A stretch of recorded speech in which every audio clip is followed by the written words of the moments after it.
आणि आता पाहूयात लोकसभेचा महासंग्राम।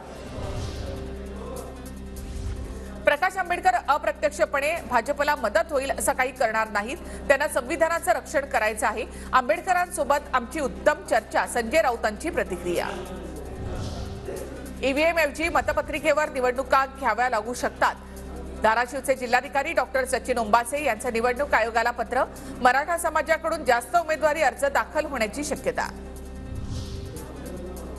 आपल्या मागणीसाठी जास्त उमेदवार देणं म्हणजे लोकशाही प्रक्रियेमध्ये अडथळा निर्माण करण्याचा प्रयत्न। मराठा समाजाच्या उमेदवारी अर्जावर भुजबळांची प्रतिक्रिया। पुढील आठवड्यामध्ये लोकसभा निवडणुकीची घोषणा होण्याची शक्यता। निवडणुकीच्या दृष्टीने निवडणूक आयोगाची तयारी पूर्ण। मनसे अध्यक्ष राज ठाकरे यांचे बॅनर्स अज्ञातानं फाडले। नाशिकच्या काळाराम मंदिर परिसरामधील घटना। राज ठाकरे उद्या नाशिक दौऱ्यावर। काळाराम मंदिरामध्ये दर्शन सुद्धा घेणार।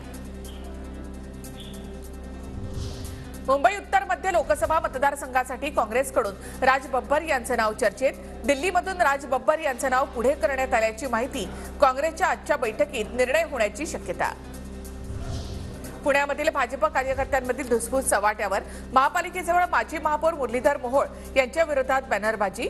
स्टँडिंग दिली, महापौर दिलं आणि सरचिटणीस पद दिलं, खासदारकी पण का?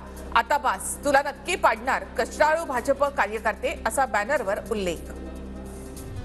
रयत क्रांती संघटनेची महायुतीकडे हातकणंगले मतदारसंघाची मागणी। सदाभाऊ खोत हातकणंगलेसाठी आग्रही। आपलं कोल्हापूर आपलंच राहणार। एकनिष्ठ शिवसैनिक भगवा फडकवणार असं म्हणत कोल्हापूरमध्ये ठाकरे गटाकडून सोशल मीडियावर प्रचार। महाविकास आघाडीमध्ये कोल्हापूरची जागा काँग्रेसकडे जाण्याचे संकेत। मात्र ठाकरे गटाचा दावा कायम।